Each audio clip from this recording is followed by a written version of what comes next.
ভিডিওতে দেখা যায় ৬৬ বছরের অনিল দাসকে মুখে কালি লাগিয়ে দেওয়ার অভিযোগ। ফের তৃণমূল নেত্রীর বেনজির দাদাগিরি।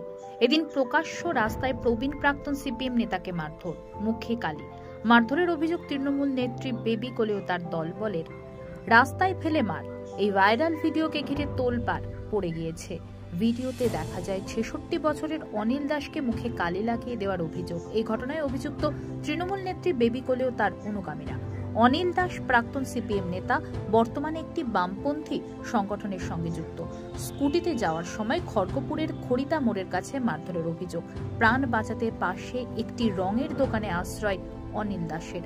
দোকানে ঢুকে টেনে বাইরে বের করার চেষ্টা তৃণমূল নেত্রী বেবি কোলে।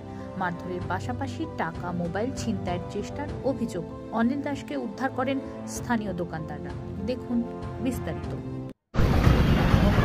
पता नहीं, हम लोग देख रहे हो।